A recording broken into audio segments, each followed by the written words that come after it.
Ladies and gentlemen and others, this is the Shut Your Mouth Lounge, episode 249, nearing in on that coveted 250 spot.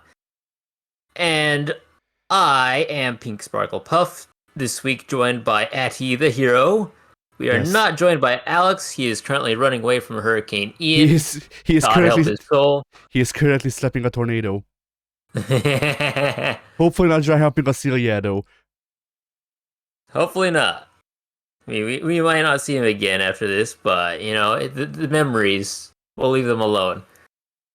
Um, let's see. And after the intro, we move on to what's coming out on the channels this week. And we usually start with me. So I will say on my part that I have finally got back into recording Dead by Daylight, and I'll finally be having that uploading once again on my channel. And Addy, what's coming out on the group channel first? Well, on the group channel, we have Spider-Man, as well as Assassin's Creed, I want to say. Nice. And that's it. That's it. All right. And then on your individual channel, do you have anything coming out?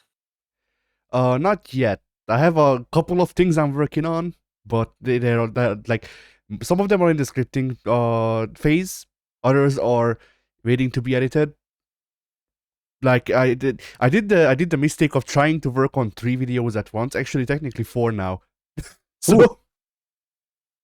so like I have one video completely scripted. I need to go and edit that one together, but I also need some additional whatchamacallit narration for that, so that still needs to be Yeah. recorded.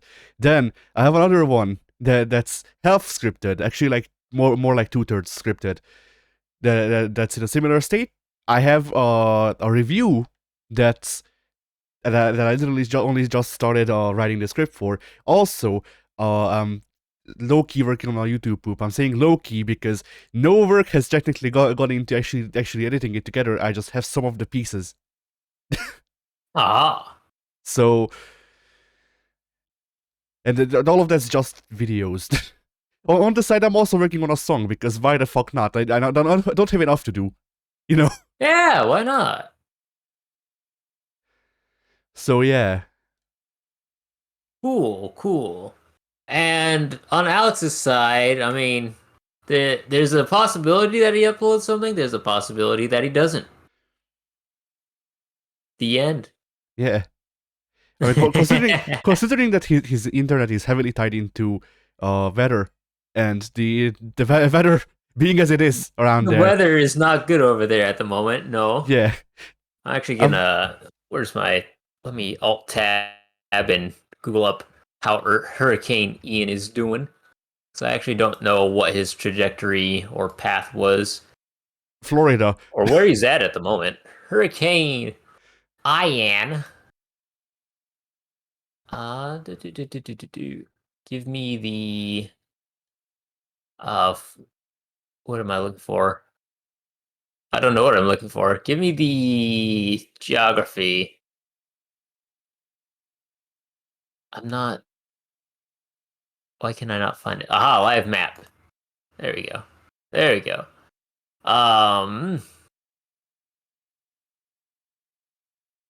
This map is blank.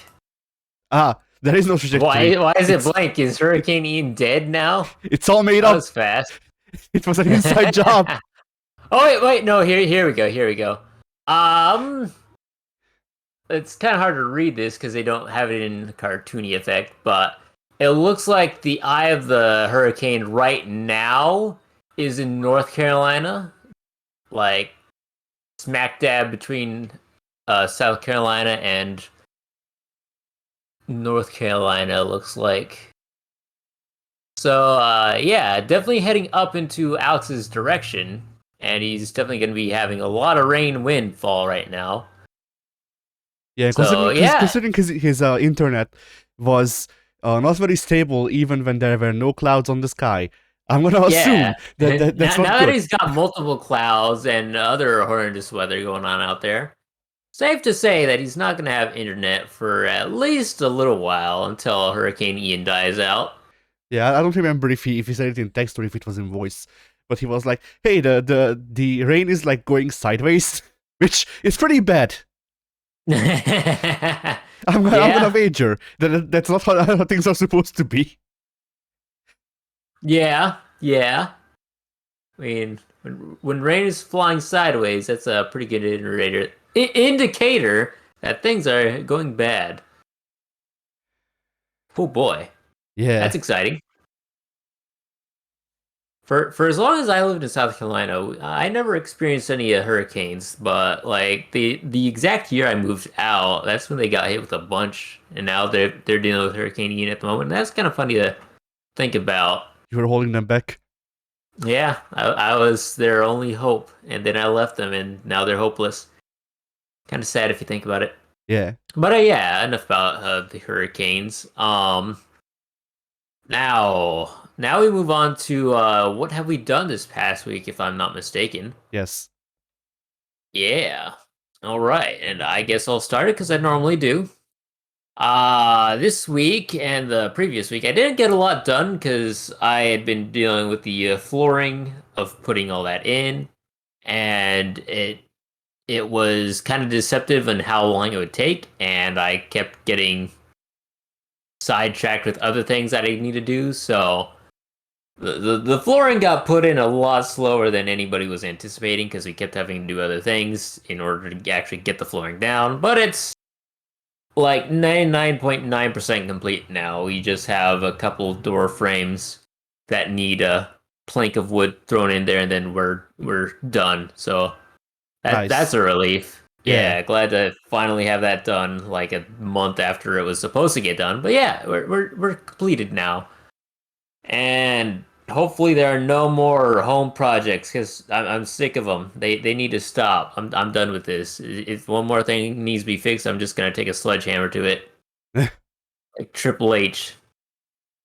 Um, let's see. Outside of that, I obviously played a little bit of Dead by Daylight because I actually got to record it this week, and basically any other amount of spare time I've had has been invested into playing Civilization 5, contrary to 6, because I played a lot of Civ 6 for many years now, but I had never really gotten the hang of Civ 5, so in my stubbornness, I decided I wanted to sit down and actually play a game start to finish. No pause in between, except there were very, very, very many pauses in between, so that's a lie. But I finally did it. I played a round or a match of Civilization 5 from start to finish, and I enjoyed it. There's a lot of fun to be had in that game. I don't think I like it quite as much as Civ 6, but it's a very, very solid game, and they're both very good. They have their uh own sort of unique flavor to them both, so I think that's cool. Yeah, nice. Very good times were had. And outside of that, let's see. I'm trying to think because I feel like I definitely watched a movie, but it's like something I've already seen before and something I've talked on the podcast before, I'm sure. So yeah, nothing new on the viewership front. Still haven't caught up on She-Hulk, Stranger Things, etc. Still need to do that, and now that I actually have the floors done, maybe I'll have some time to actually commit myself to watching those. But for now, like all I did this week was Dead by Daylight and Civilization 5. So Yeah. yeah, that's about all I had on my end. Yeah, you watched Thor Loving Thunder again. Yeah, no, it wasn't that good, unfortunately. Yeah, I actually need to go see Eternals now because I started it and then I paused it and I just never got back around to finishing it. So I really need to get on the ball with that. Recently, the movies came up with my family because my mom wants to go see a movie in October, and Mhm. technically it's already October, but whatever. Fuck it. Yeah, it's October 1st as of this recording. Yeah. But yeah, she wants to go and see a rom com, and she's like, "Hey, if you come watch this rom com with me, I'll watch a movie that you want." The problem is, there's no movies in the theater that I wanna watch. So that's the thing. But my mom really hates superheroes, and Sure. I brought up on No Way Home. I was like the last movie that I heard was really good, and she was like, Yeah. why didn't we watch Spider Man? So that was a surprise. Like the only superhero movie she's liked thus far, well, the only superhero movie series she's liked thus far has been Deadpool. That's a good series. Yeah, I mean, she also likes it because it's not just I guess like it's not just Batman. Like Batman's her least favorite. As in she hates Batman the most because of his like mile wide plot armor, like mile thick plot armor. That's fair. Yeah, like the uh to fucking what's the word I'm looking for, to visualize exactly how much she hates Batman. The plot armor was the reason she also disliked Desmond in Assassin's Creed, where she just every time she that was like, why do you hate Desmond? She just went, he's Batman. So which I mean, to be fair, Desmond was kind of Batman. Like he also did have a lot of plot armor. That is also why I dislike him too. Yes, but still. Yeah.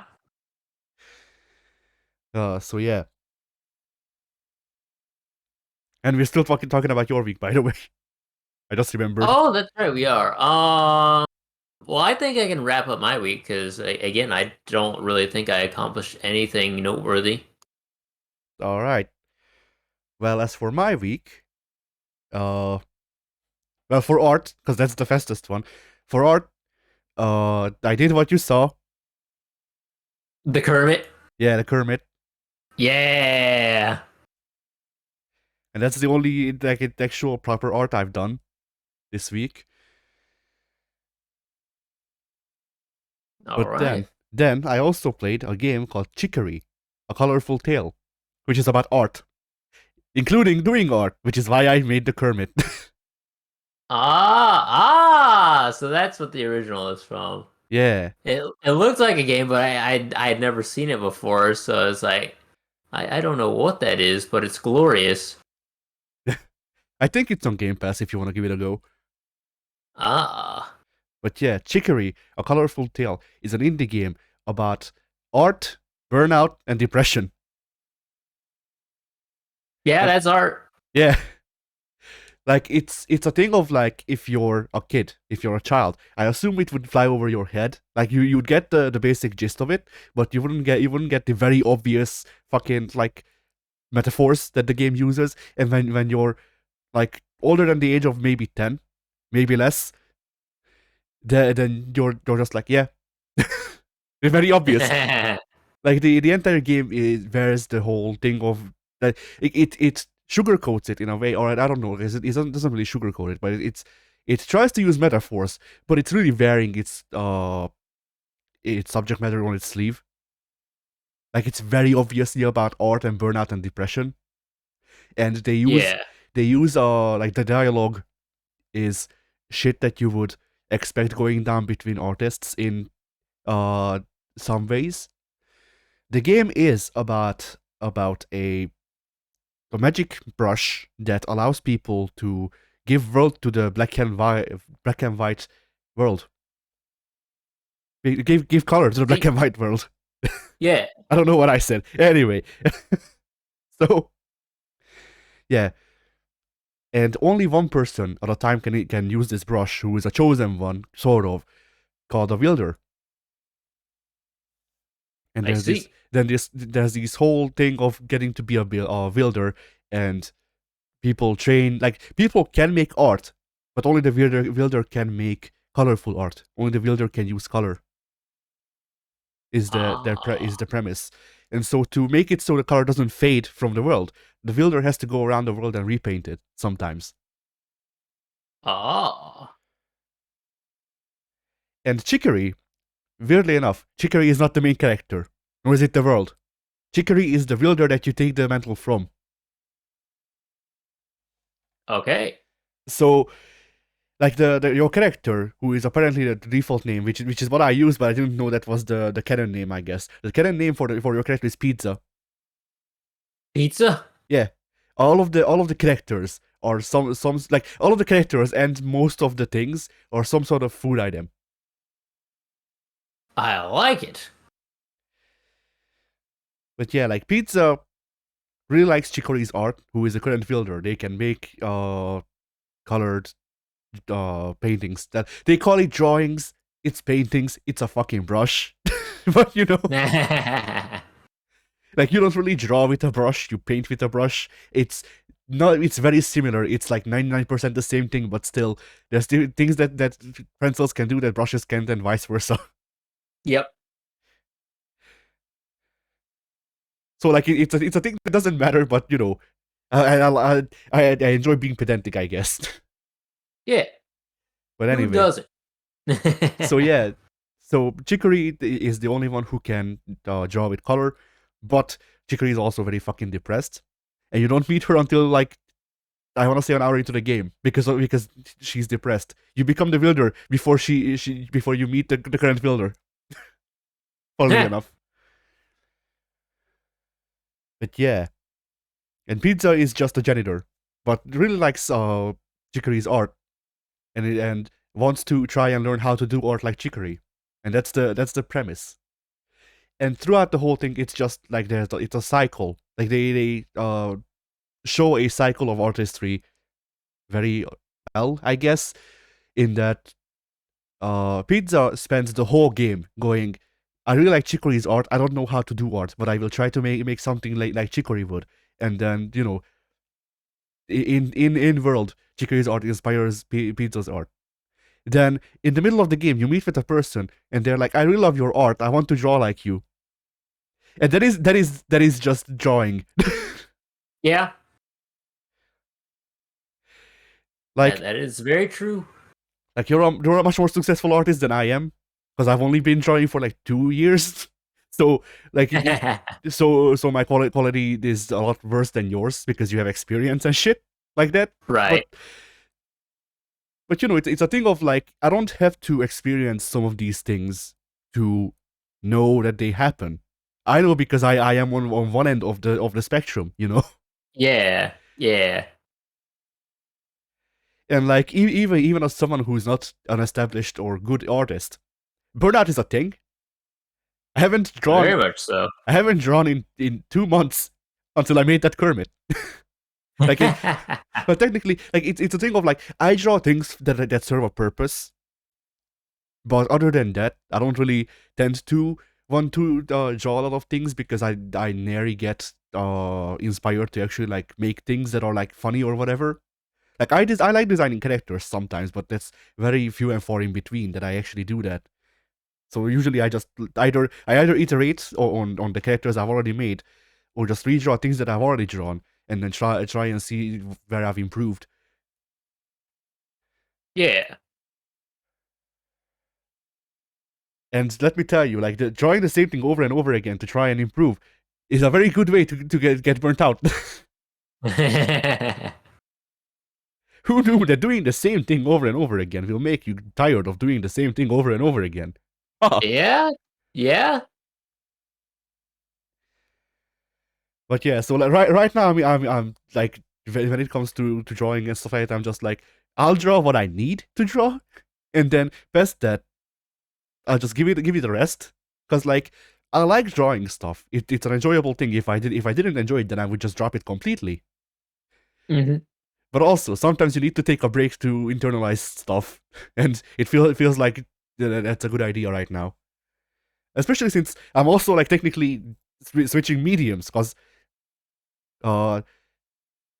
it feels like I plateaued with normal drawing and like you know inking and stuff like that. It feels like I can't really improve because I can't find the exact problem that I'm having with actually like making those look good.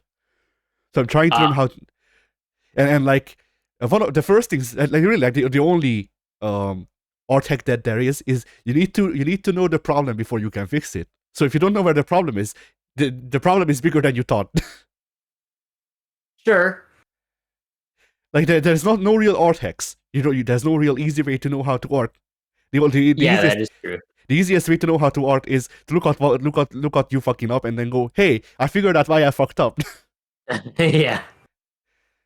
And like I'm reaching a point where I can't easily just point at the thing. Like I can identify the problem. I can try to identify where the problem is coming from.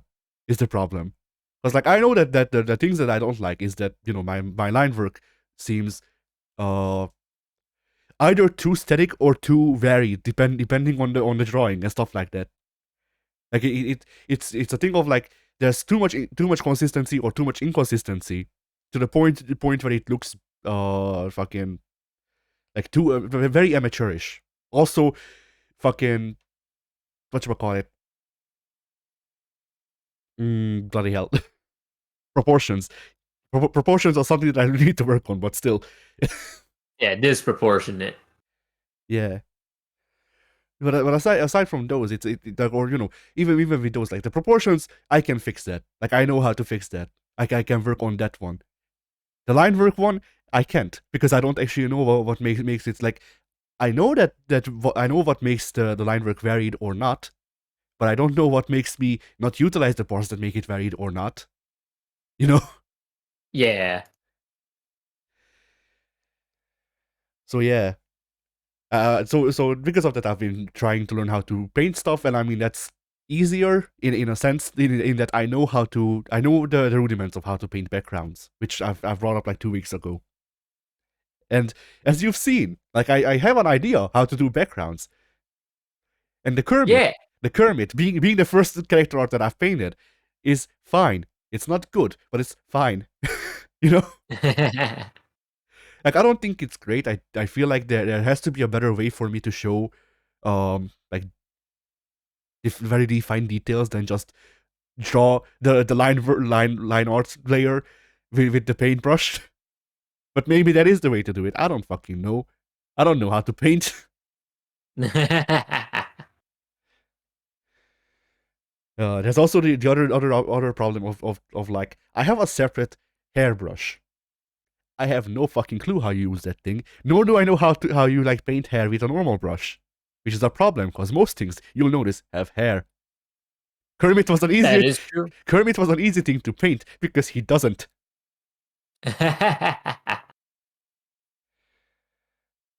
But yeah.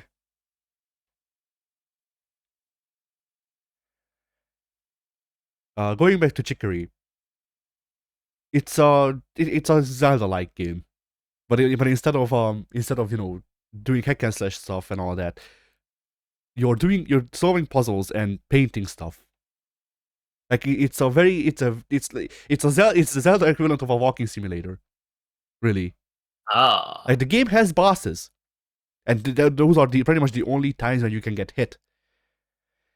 But like the bosses, like it's this weird thing. The game's only combat is bosses, but the bosses feel like they kind of drag on, which is pretty bad. But they also serve a narrative purpose, which means that so technically you could justify them dragging on because things getting dragged on and you having to do the same thing over and over again is what or is one of the proponents to getting burnt out with art. So it's a thing of like I can't tell if this is just bad game design or like necessary bad for the narrative. Unnecessary evil. Yeah. Like I don't know if they just fucked up designing the bosses and then making them fun, or if they wanted to make them not unfun so that they can convey better how you get burnt out. Yeah. And then let's see what else I can really point out. The game is very quirky. Like it's a very indie game, and what I mean by that is that like you go into the settings, and you have settings like uh text text style, and you have two options: readable and fun. Or the paint makes paint noises as you'd imagine, and you can turn the paint noises off. And the option for that is turn moist noises off. And the options there are yes please or nah I'm okay. Like it's a thing of like, this is a very like it's one of those things where like depending on the person receiving it, it's either very try hard or it's kind of quirky. I mean, it's kind of quirky either way, but you can mean quirky in a good way or a bad way. And Yeah. depending on which one like which one you think it is depends on who you are, in my opinion. But I guess it also depends on the game, because like depending on what else the game does, like how do I guess I'll draw a comparison. So Undertale has similarly quirky options or similarly quirky dialogue is a better way to put it, because the options are not really the quirkiest, but the dialogue is. And in there, it feels like the game is trying too hard to be quirky to me, because the whole world talks like that. And it doesn't feel like it doesn't feel like the whole world actually talks like it. It does like the whole world is trying to make themselves seem fun when they're not. Mm. Whereas the dialogue in the game in Chicory is normal. Like there is a character who talks weird. That's their character. Like that character talks weird, but they're the only character who talks weird. So it's a thing of like, I guess my point is that a very wacky world that is harder to sell than a very wacky character in a normalish world, and uh, make it like, I don't know how to properly put this, because it's a thing of like, without Undertale has more professional options and stuff like that if memory serves, whereas this game doesn't. But this game has more professional-ish dialogue, whereas that game doesn't.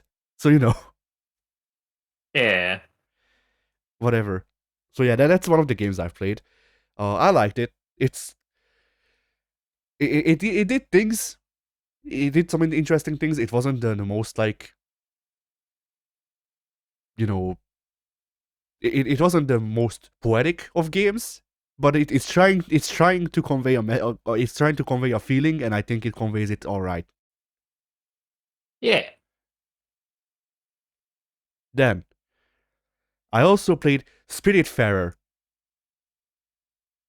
So Pink, do you remember Spiritfarer, or were you not even there? I forget. It was revealed. I Yeah. don't recall.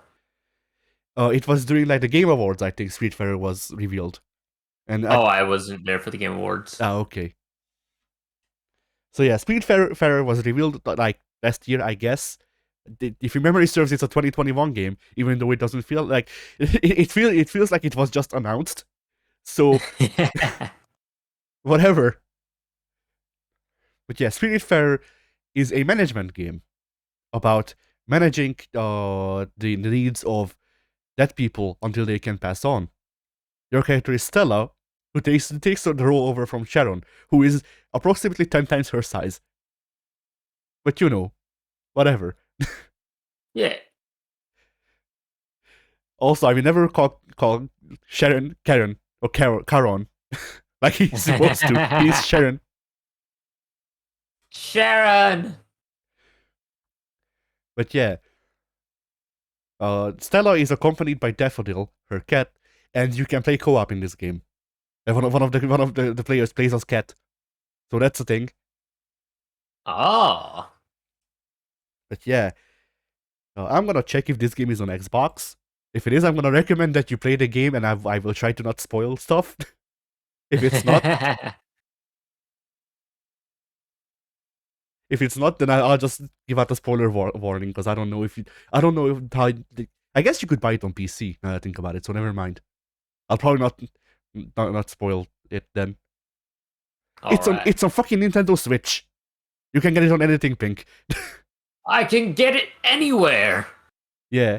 Like, if it's on Nintendo Switch, it has to be on Xbox. Okay, listen to this. It's on Nintendo Switch, PS4, Xbox One, Android, iOS, Windows, It's everywhere. Mac, and also Google Stadia. Rip in peace. Rip in peace. But yeah.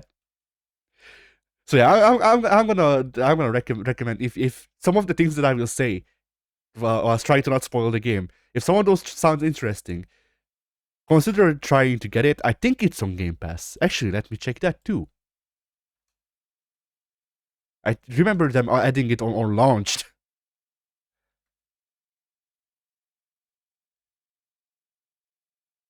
Yes, it was a day one edition. Yes.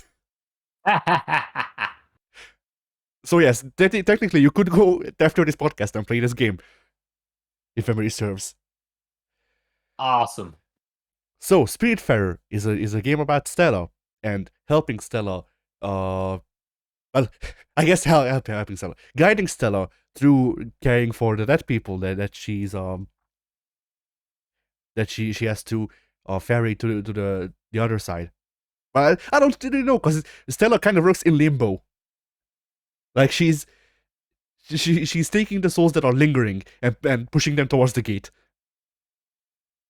But anyway, the game, the gameplay. I guess let's start there. The gameplay isn't really anything to write home about. It's a very like it's what you'd expect out of a management game. Like you have your resources you need to manage. You need to plant stuff. You need to cook. You need to smelt stuff. Things like that. Right away, you're still on a boat. Aha. But yeah, you need to do all of those while on a boat. You need to fish. That's the first thing you have to do. You'll love this I love game. it. Like, not only do you have to fish, fishing is tied to progression. You need to fish. It's mandatory. Yeah. I like it. But yeah, so how do I point things out without spoiling stuff? Let's see. Oh yeah, the gameplay. We're still on gameplay. Shit. Yeah, the gameplay is what you'd expect from a management sim. I'm trying to think of. I guess there's the big difference between this and other management sims or whatever this is, management games, is that there are separate events that you need to trigger, and you can trigger them multiple times to get specific resources. So like, imagine if in Animal Crossing, instead of having to wait for like New Year's to get the New Year's items, you just walked up to Tom Nook. Like, imagine if you had to take Tom Nook into like a different part of the town, and then just told him, "Hey, it's New Year's." He just sells you the New Year's stuff or whatever. I see. Yeah. And that's the only real big difference that I can think of between this and other management games that I can think of. So yeah, that's pretty much the gameplay. Well, I guess the difference is you're on a boat, so really you need to manage both the course of the ship as well as all of the other stuff. Ah. So like usually when it's not nighttime, the ship doesn't move when it's nighttime. The ship needs to sleep. But while it's daytime, you need to feed all of your villagers, make new items so you can still keep things going as they're supposed to be. Also, make sure that you're not only going places but also explore those places for which you need to leave the ship. So it's a thing of trying to visit as many islands as you can. There's an actual map. It's not randomly generated. Thank God. I'm fucking tired of roguelikes. Or roguelikes Yeah. technically. But yeah, so yeah. You need to explore the ships, which is how you get people to come aboard. But you also need to make sure that the people aboard are happy. Also, you need to you need to make sure that you still have materials, and if not, then replenish your stock. Also, cook. Also, fish. Excellent. And do all of these at the same time. Oh, by the way, you should also set a course so you're not just standing in a harbor, because that's wasting your resources. So it's a thing of like, when I lay it out, it's a lot, and sometimes even in the game it was a lot. But generally speaking, you have like I especially late game, I had a lot of breathing room. It may just be because in the early game I just made all of the linen in the world. Yeah. And stuff like that. So like for the entire rest of the game, I didn't need linen ever, and I just did this with That's like a good deal. yeah, All the linen in the world. and I just made this whenever they introduce a new resource, I was just like, okay, so immediately I need all of them. Ah, I mean, with some of them I kept running out, but I just kept enough of a supply to still generally linger around the 30 mark. So like at any point in time, I didn't really have less than 30 of any resource, which seemed like it worked out. yeah. But the reason, the thing that sets this game apart is the writing. The characters are very interesting, I guess. It's a thing of like the characters themselves aren't the most interesting. They're kind of tokens, but it's also a thing of this game deals with death. Every single character is a different take on death. Like they all have their own personality that develops throughout the game and how you interact with them and stuff like that. But they also near the end they all have, well, we'll come back to this. They all have a little speech that they give you before you let them walk through the gate, and all of them offer a different point of view for how they view death. Okay. And that kind of sets the game apart because once again, Animal Crossing is the closest thing I can compare it to, even though it's a very different game. And I've only played the Japanese version of Animal Crossing on Nintendo 64, so like I've only literally played the original version of Animal Crossing and nothing else in the series. But anyway, so yeah, imagine if instead of moving away, you just walked in on your favorite villager dead, and then and then you walk up to them, you press the interact button, and they're just like, well, shit sucks. I guess I like you though, and then they just die. Hilarious. But yeah, that's kind of what it felt like. Well, obviously with more insight into how people think and why people think the way they do about death. But still, there's I'm gonna give you a comparison that you're gonna hate, I think. Oh boy. Narratively, Spiritfarer is the Dark Souls of management sims. Oh no. But less because it's in the item descriptions and more because they don't outright give you the answers to what the narrative was until literally the last character that gets added to your ship, Oh. and the last character explains it all because which was necessary because she didn't exist when the game came out. They added her post launch so that people will actually know what the fuck's going on.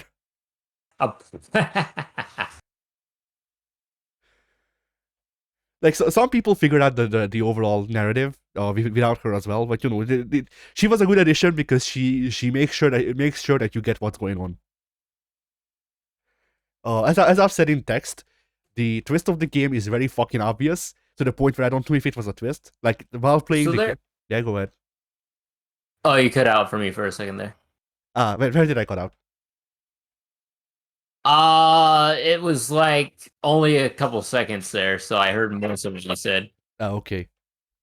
So yeah, I forget where I was. Shit. Let's see. Oh yeah. Like while I was early into the game, I was like, this is gonna be the twist of the game. And then as they introduced more characters, I was like, maybe they're not going for that twist. Maybe I'm just really cynical. And then they did the twist. And that's why I don't know if it was supposed to be a twist or not. Because technically, if you look at that arc, there was a build up to it. So I don't know. Was it a twist or was it just the natural progression of the story? Yeah, like that's the thing though. Like they don't give you the story immediately. Like they don't even tell you why Stella is like traveling with Karen and all that. It's just like, oh, she applied for a job of being the fucking the uh, both women of the River of Styx. Sure. Okay, cool. Somebody has to do it. Yeah. Karen had to retire. He was too old. But yeah, so Rickety. yeah. I mean, I'm joking. That's actually what they say. That's not a spoiler because that's in the first cutscene of the game. Karen's like, I had to retire. Ah, So yeah, technically yes. So but you know, one thing it's a thing of like it could be a slow build up, and you need to take the characters that come aboard and what they say to Stella and all that, and then just try to be like, okay, so they're probably going towards this for it to be a natural build up. yeah, But at the same time, if it's a twist, it's not really much of a twist now, is it? But whatever. yeah. Uh, the characters are once again very interesting. There's people that you will hate. There's a guy who's like all of the villagers do something that affects the other villagers. They can just talk and improve each other's moves or take them down. They can make items for you to give to other people. They can just play music and stuff like that. And there's a guy. Well, I'm using guy here as a gender neutral term, Yeah. but whatever. There's a guy who gives everyone a debuff when they're happy. Well, that's cool. Yeah. And that character is supposed to be a shit, and then you like that character is supposed to be a shit, and then they go through the gate, and you're like, oh, okay, I guess they're done, and then they're gone, and then you read the art book, or you read the wiki, which is how I found it out. But whatever, you read the wiki and you go, oh, that makes sense, and that's most of this game. Like this is like the first game since Silent Hill, where I feel like, man, I need to read up on these inconsequential characters and see what they stand for and what their symbolism is, because there's a fucking lot of it. Ah, Like I almost want to say I got to play the definitive version with PS Plus, because that's the one they had it there. I almost want to say the game should come with the art book. Like the game should give you the thing of, hey, if you want to read up on these characters further, then you can do it here and there, or here or there. Just so, that'd be pretty cool. like maybe even as a new game plus thing. Like but I don't know if there is a new game plus, because the story has its thing, and then you just kind of like they don't remove the continue button. So like I don't know what it does. I don't know if it's a new game plus or if you just literally continue without a story now. Yeah.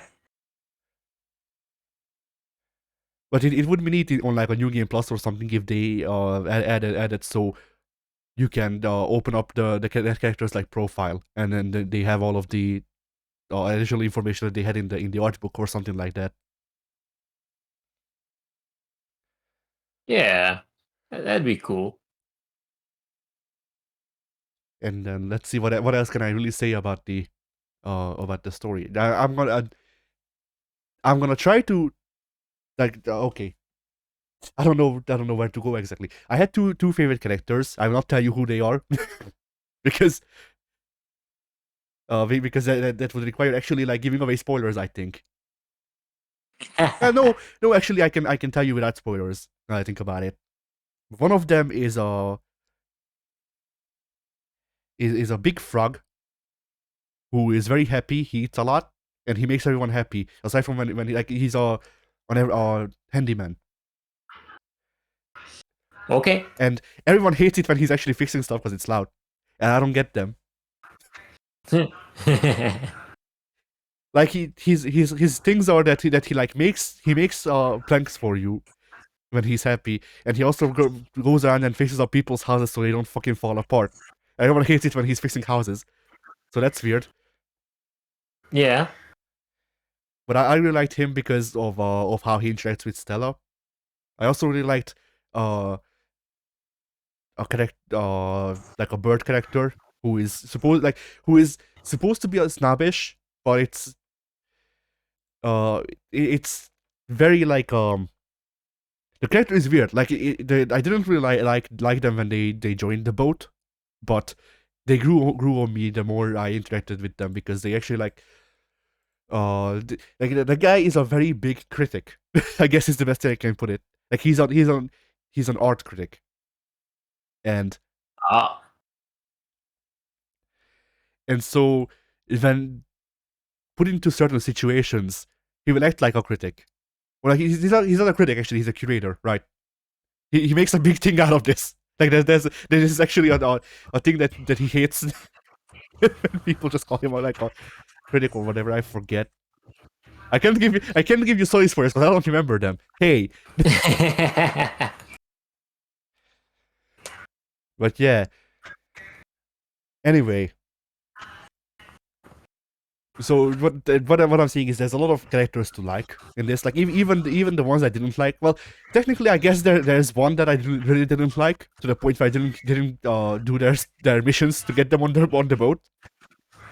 But also that character was DLC, so you know, in the base game, there's no real characters that I can think of that I just straight up hated.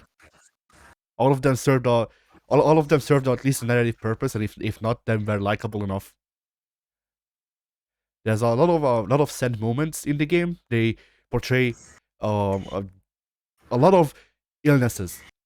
And I don't mean deadly illnesses. I mean just illnesses in general. They portray a couple of them, and the portrayal is noticeable. Like you will like there's a character with a specific illness. I will not go into more detail because I think that's spoilers. But there's a character with a specific illness, and you think about how they progress through the story, and you go, yeah. Like even during the game, I was like, yeah, this character has that illness. Yes, I looked it up. They do, or has had, I guess, because they're dead. But whatever. And I guess one spoiler that I'll give that I will try to keep as vague as I can, so as to not actually spoil anything aside from one thing happening. But the thing that the character that hit me the most in the entire game was one where like most of every other character, you do their missions about the boat, and then once you do their missions, they're like, all right, I think it's time for me to leave, and you take them to the gate. They have their speech, and then they go through the gate and they're gone. This character, you do their missions, you do the last mission, they're gone. No talking, no closure. They're just gone. Okay then. And it hit me really hard. I don't know why. I think it's because I spent like, well, for one, you can have any of these characters on the boat for as long as you like. You don't have to take them to the gate. Well, technically you do. You need to take them to the gate to progress, but you don't have to take them to the gate necessarily. Yeah. And like that character is the only one who doesn't get a speech. So and this character was one of the last ones I sent off. One of the earliest ones I found, and one of the last ones I sent off. So it's the thing of like I've been conditioned to expect everyone to have closure, and they don't. And, right.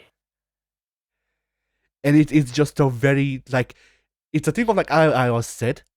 I'm still kind of sad when I think about it because I really like that character. At the same time, it makes me smile because that means that they did their job good.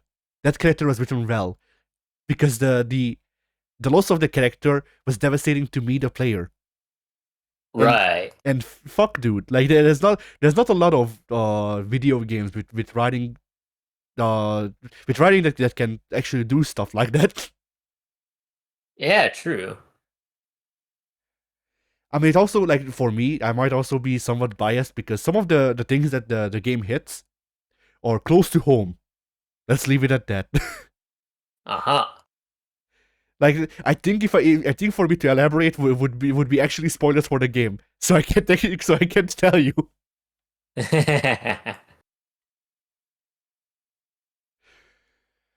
But yeah, Spiritfarer, I recommend it. It's a very like I recommend it if you want a game that's mostly carried by the narrative, also a good podcast game. Like the gameplay will not tide you over if it's the only thing you focus on. I don't think. I don't know. I may just have ADHD. I don't fucking know. Like I played the game while listening to other stuff. You may not need to. The music of the game is nice. It's very chill. The entire mood of the game is very chill, and then also sometimes you just get depressed. That's cool. Yeah. But yeah, once again, I really enjoyed the game. I think it's a very good experience. Not necessarily a great game, but it's a very nice experience, very nice narrative experience. Yeah. And then I am also currently, as we're speaking, playing Watch Dogs 2 Oh, because it's on PS Plus. So fuck it, why not? well, why not? For this entire podcast, I've been trying to shoot 5 people. They keep shooting me instead. It's Oh, a you hate problem. when that happens. I mean, another problem is that like I just don't have the right weapons because I tried to do things non-lethal, but I don't work non-lethal. Is the problem? So I don't, you know, Right. I'm trying not to kill everyone, but also they keep being annoying. there has to be a point where it stops. One of us, and I didn't have the right get up for trying to do non-lethal or trying to do lethal stuff because I was playing non-lethal up to this point. So I'm underprepared for one and unexperienced in the other, which is why I've been on this part for like 50 minutes.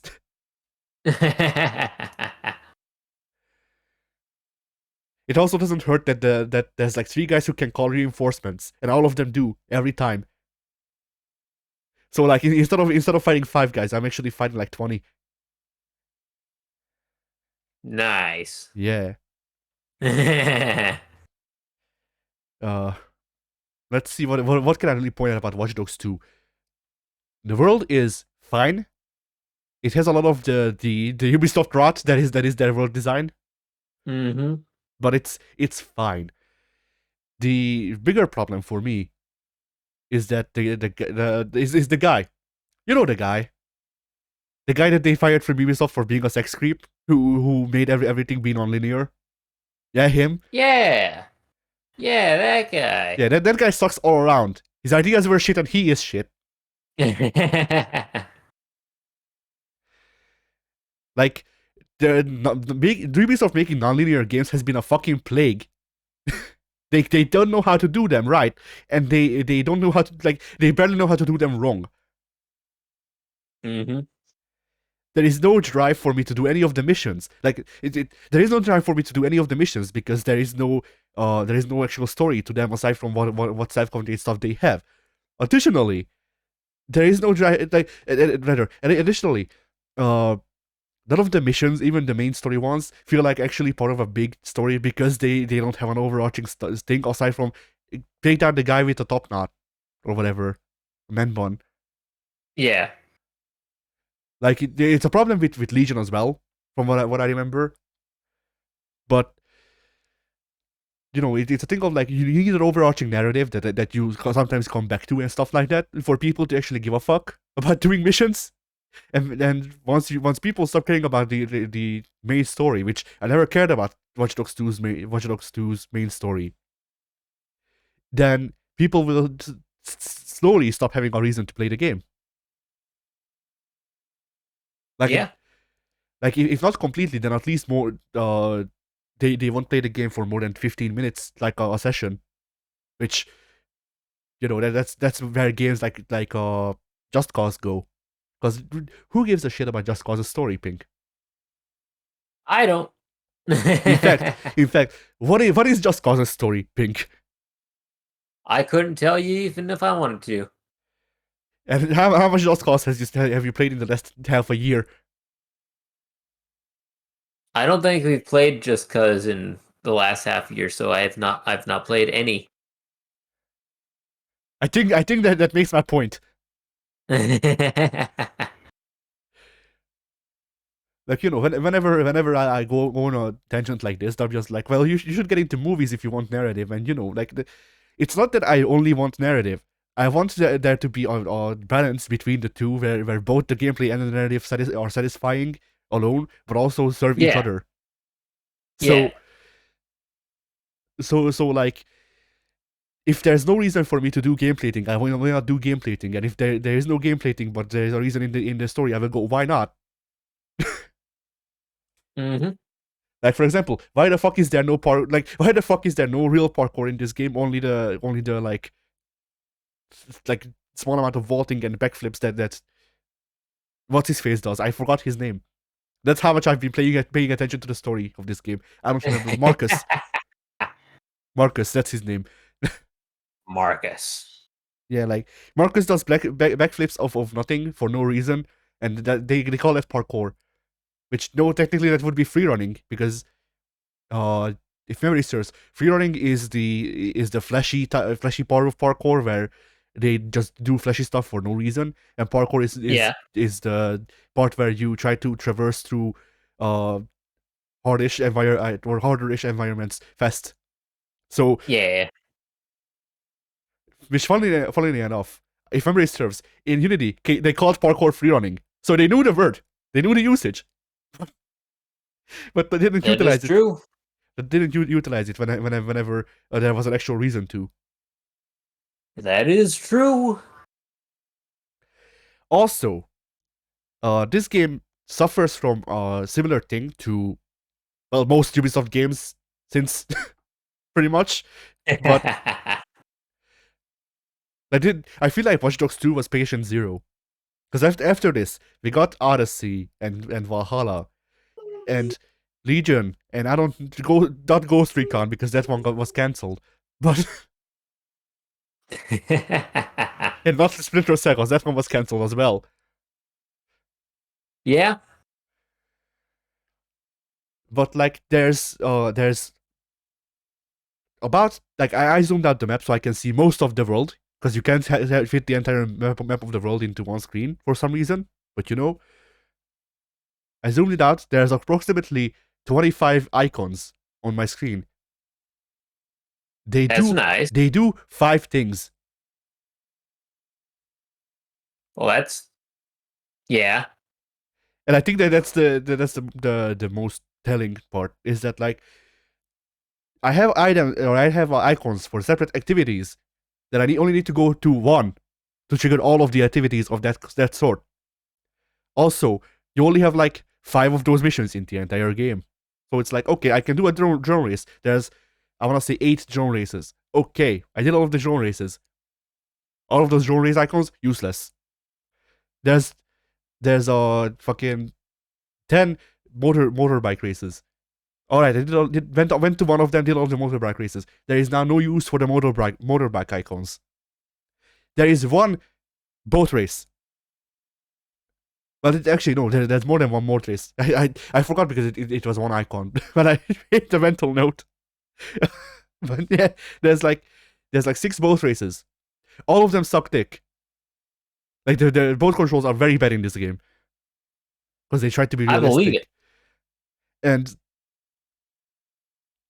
there's 6 of those things. Once again, I went to one of them, did all of them. There is now no use for the boat race icons. That's at least half of what's on screen right now. Half of what's on screen right now that I can see are useless icons. I believe it. And like, I feel like this is a very good oh, by the way, like, another I wanna say, like, fourth of the icons or the online activities that are strictly online activities. Oh no. So the game actually has 1/4 usable icons once you've done all of the side stuff, which I have.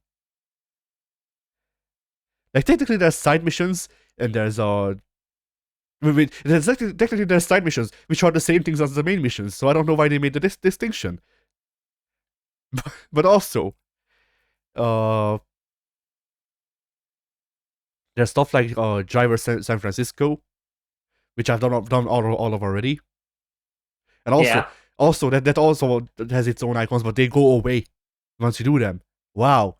Imagine that. Wow. Imagine side content that you can only do once. Well, technically you can do them more than once. I saw that they added a thing where you can replay the missions, but whatever. Like imagine taking an icon that is only usable once in the world and just making them go away so they don't fucking clutter the screen. Imagine that, Pink. I can't imagine that. That's like unfathomable. Uh, and then what else was I going to really bring up about the icons? Because there was something else. Oh yeah, there's also the photography thing that they do that's useless. Like, I don't know. Have you played Watch Dogs 2? Yes, I have. Okay. Do you remember the? I can actually check what it's called. Give me a sec. Do you remember the Scout X side stuff? This discount what now? Scout X. Oh, Scout X. Yeah. So do you remember the reward for doing all of the Scout X stuff? No, because I don't think I completed all the Scout X stuff. Because you shouldn't. For you see, your reward for completing the Scout X stuff is more emotes to do in pictures. That's it. That's your reward. Oh boy. Like the reward, there is no reward for some of the side content. The races they give you money and progression, which that's fine. Driver San Francisco does nothing aside from giving you progression. I feel like they should have given you like a special car, considering you or like like an old timey taxi or something like that, because you're a taxi driver. Yeah. But no, you get a cabbie hat if memory serves, which is just a normal cap or that they recolored that you can buy, Nice. and then you get followers. You have Scout X where you get fuck all, and you like it, Yeah. and that's all the side content. Nice. That's Good that is deal. all of the side content in the game. Like Uh, Ubisoft, that's pretty terrible. Ubisoft has never been good about side content, mind you. Like in Brotherhood, the only side content that you really need to do are the Layers of Romulus, which like this is the thing. Like there's side content in Brotherhood, in AC Brotherhood, where I'm like where I just do them every time I play through the game. So to me, that's not side content. That's just part of the game. You just do the Layers of Romulus, or like Yeah. Da Vinci's machines, because Yeah. that is part of the story. Whereas things like the assassinations or the races or whatever else, those suck so much that the only times I do them when I play through is when I'm really desperate for money and really need some right now. Yeah. And it feels like they stopped really making the side content that was things like the Res of Romulus or or Da Vinci's machines, and just stuck to making side content that's just the assassinations or races.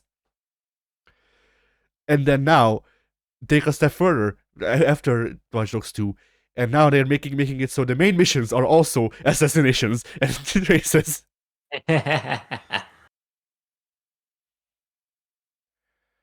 Yeah, like Ubisoft fell off real hard. They were never particularly great in hindsight. Like now that I've seen someone take their ideas and do it right with Ghost of Tsushima, I look back at Ubisoft's on and I go, you know, Yeah. maybe I was wrong. Maybe they, like Brotherhood. I will always love Assassin's Creed Brotherhood, and it did a lot of stuff that's really good. But Yeah. everyone took the wrong ideas from it, Yeah. and the good ideas that it had, I'm not sure where something that the industry could have picked up. So like, I'm not above saying, hey, AC Brotherhood might have been a net loss for the world. Like,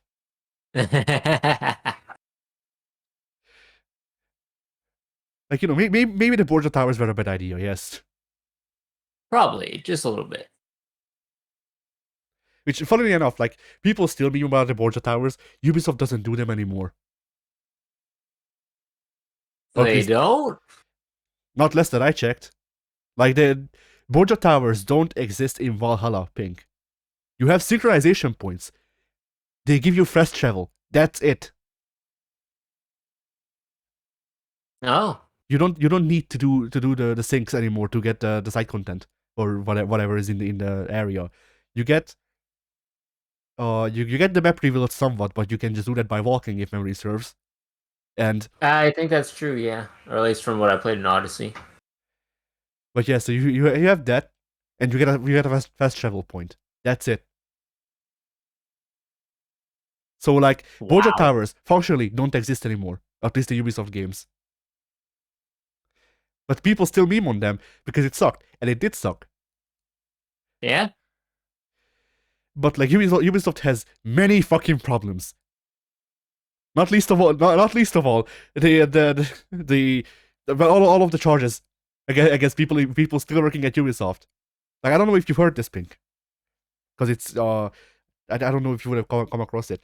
People don't want to work on Assassin's Creed Red, Code Red, because the project lead is an alleged abuser. I don't know what they abuse. I don't know if it's a sexual abuser or whatever else. But you know, that's Either way, it's not good. yeah, like regardless, probably not a good look. In fact, probably a bad thing to happen at all. You know, Yeah. like yeah. I have no faith in Code Red. By the way, like it's like they took all of the things that could go wrong and just made it and just went, yes, do this, do that. Like give the game that people have been asking for since the first game. Give that game to the Odyssey team, who will give you no fucks about the actual like series identity. Also, give the game to the fucking alleged abuser. Yes, good idea. Great ideas. Great ideas all around. Like I'm just really angry about Ubisoft now. I guess that's my thing. No, because it's a thing of like they used to make things that I liked. More of them, in fact, not just Assassin's Creed. Like they bought my childhood, if you remember, because they bought up Heroes of Might and Magic and stuff like that. So they have IPs that I like. They used to do stuff that I liked, and then they just kind of dove off a cliff, and then it came out that they were bad anyway. Like, yeah. Shit. So yeah. Anyway, do you have anything else to say about Watch Dogs 2? The game feels kind of bad. It wasn't great. Like it's what I'd expect out of a Ubisoft game. Yep. Overall, like it's a very good like 5 out of 10 game. Which like know people say 7 out of 10. No, don't use the IGN skill. Use the actual one, for fuck's sake. You don't get to make fun of IGN and then call mid games 7 out of 10. No, this is a 5 out of 10 game because it's mediocre. Yep. That's accurate. But yeah. Like this is partially why I stopped using skills in the reviews, or why I'm trying to move away from them technically, because I still haven't made a review since like 2 years ago now. But whatever. Technically, I have, but still, I didn't use a scale in that one, and I'm trying to move away from them because people don't understand that scales are relative, for one, and for two, people don't understand skills. They don't understand skills at all.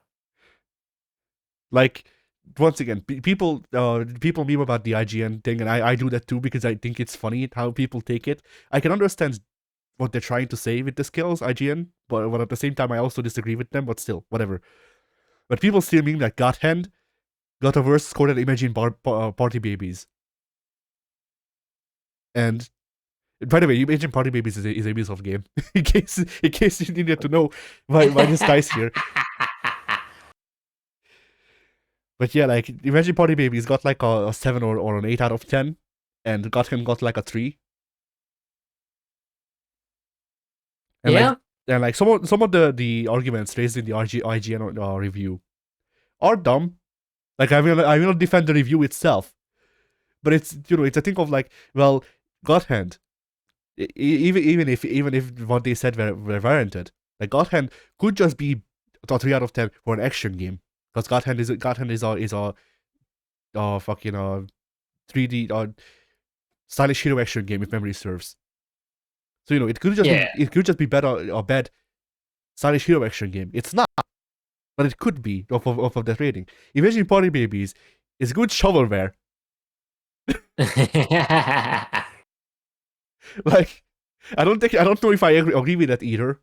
I haven't actually seen people play it enough to know, nor have I played it myself. So I can't actually tell you if it's a good assessment that it's good shovelware. But it is very obviously shovelware.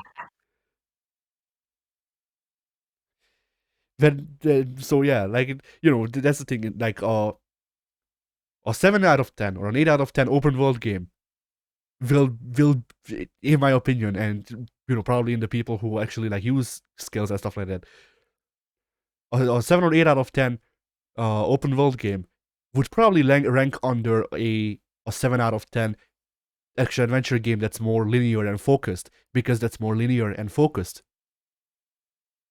But it also serves a Yeah. different purpose. Yeah. And once again, people don't understand how scales work, because 7 out of 10 is supposedly the number of mediocre, even though it's two numbers above the median. So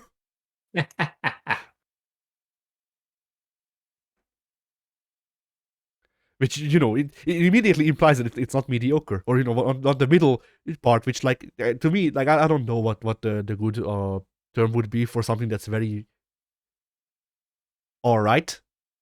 Because Yeah. mediocre is the best one I found, because that's what these games are. They're not bad, they're not great, they're mediocre in every part. They're mid. Right. They're completely average. Yeah, like Ubisoft's games in recent memory, and like a lot of AAA gaming has just kind of formed into white bread. It's kind of just there. You barely taste it.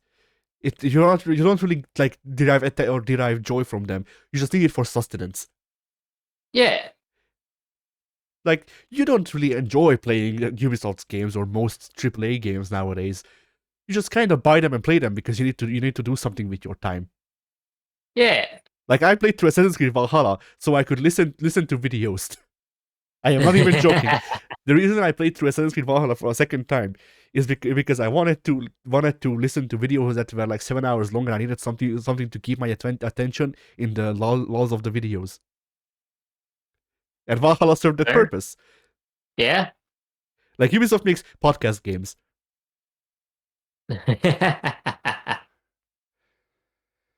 Uh, and like, this podcast game, by the way, is not necessarily even a whatchamacallit, like a knock on a game. Because I can bring you two podcast games. Well, technically they're the same series, but whatever. I can bring you one podcast game or podcast series that's actually good. A Slime Rancher. You barely do fuck all in Slime Rancher. But what is there is fun, and you can listen to other stuff on the side. So Yeah. But anyway. So yeah, that's Watch Dogs. That is Watch Dogs. Go play Spiritfarer instead. You'll see more dogs. Technically true. Well, no, actually, no, technically untrue, because there are random dogs that roam the street in 2. Are there really? I don't remember that. Yeah, there's even guard dogs that bark at you and attack you. Oh And fucking yeah. Marcus takes his like stone yo-yo and knocks out, like, he has an animation for hitting a dog with it. So I don't think Peter would like that. Yeah, I was gonna say, like, Marcus is currently evil.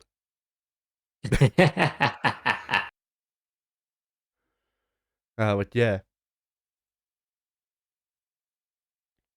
Then, to close out stuff, I do have a couple of memes. Oh boy. The first one isn't memes, it's actually just news. But News. Smokey the Bear has retired. But at the ripe old age of like 500. 75? Yeah.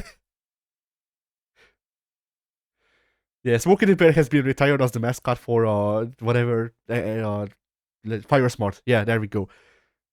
Apparently, and instead his replacement is a Firefox, the browser. The browser? No, but still, it's a fox lady named Amber who could only be more like very stereotypically like whatever the fuck people for some reason associate with foxes. The only way she could be more like stereotypical if she was also Latina.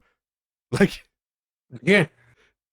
like a Latina fox lady named Amber. They really didn't think about that one. No. But yeah, no, I don't think the character is supposed to be Latina. So at least they thought about it more than that. Oh yeah, apparently it's been 80 years that Smokey has been around. Wow, I was off by 5. Yeah.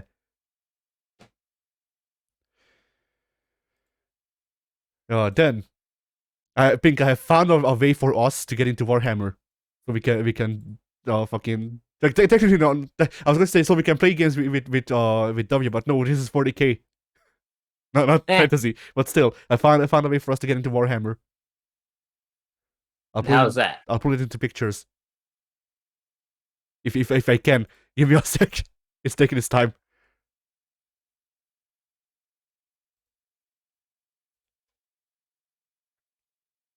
There you go. Oh my goodness. Little hamster. Little hamsters, endless conflict. Uh, so yeah, I think this is a good way to get us into Warhammer. I would agree. But I still want them to do the fucking the hamster speak. Just a Yes. very like they all have very deep voices because they're all space marines, so they're just like hem ha.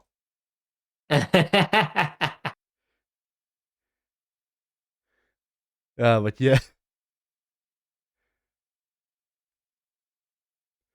Also, I found a picture that kind of describes both you and W.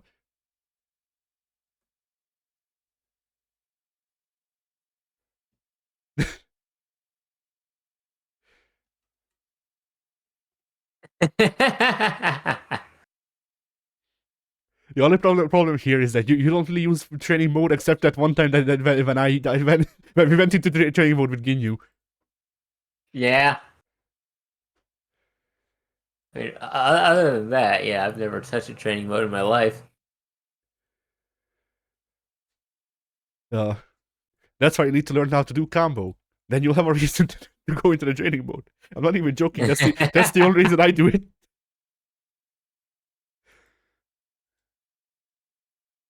Uh, Also this. I like this.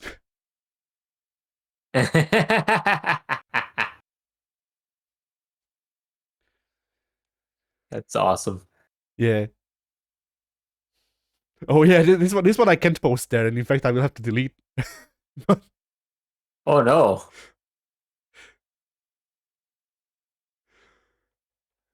I'll guess I'll put it into text in recording, so I can delete it All easier, right. and people won't notice as easily. So there you Yeah. go. What am I looking at? Well, Pink, E621 is the largest furry porn site. They had this. Oh, This is their main page. I see. It is also the ex Queen of Britain. I see. They disabled the search function, so you couldn't use the site, and they made this the background, and the juxtaposition is great, which is why I wanted to post it. That is something. Uh,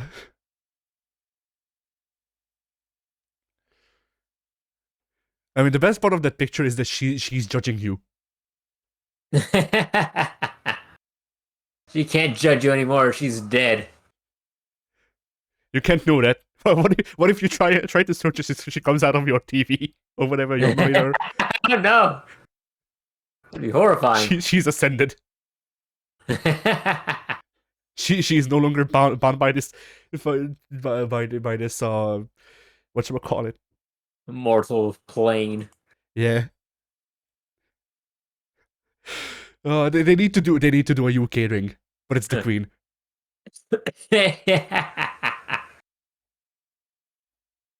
I don't even know what you need to watch that would be traumatic enough for the Queen to come out of the monitor. But Me either. like, you know, that's a thing that they're making like 30 years, and people will still say that it's in bad taste. That or it's gonna be made in 2 months, and people will laugh at it. It's one or the other. Very true. But yeah. Let's see. Did I find anything else? Oh yeah.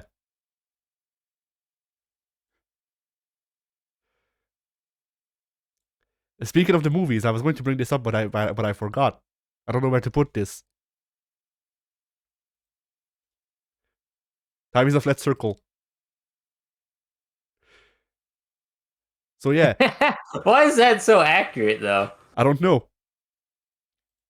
Also, there was rumors of a new Dragon Ball movie. So hey. Oh, Wait, no. no. No, wait, I'm wrong. A new Dragon Ball movie came out. It was an animated one, but still. Oh, man. Because wasn't Broly this year? I don't know. I can check.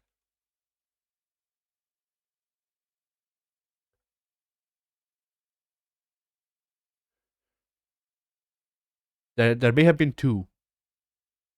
Okay, so one of them was 2018. But I feel like a new movie came out this year. Just give me a list of the movies, please. Sure, that works. List of all movies. Most of them suck. There's a reason they're not canon.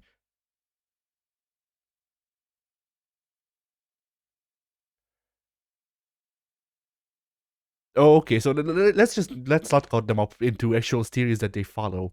But yeah, there was Superhero. It's released this year. Wild. And Dragon Ball Evolution was released in 2009. Wild. So yeah, time is a flat circle. I guess so. But yeah, also, why the fuck is the Avatar movies in theaters again? I was going to say still in theaters. It never left. Cursed. Yeah. You need to watch the Avatar movie and Queen crawls out of the movie screen. Oh, shit.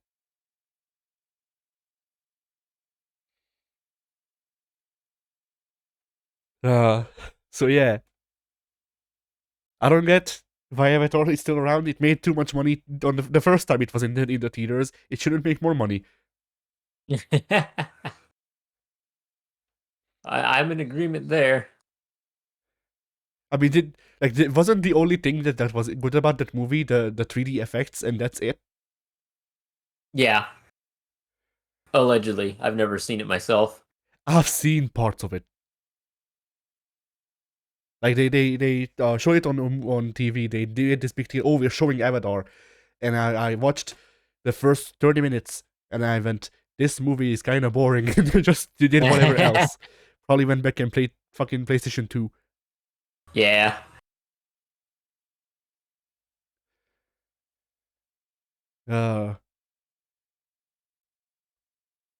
So yeah, I believe that's all.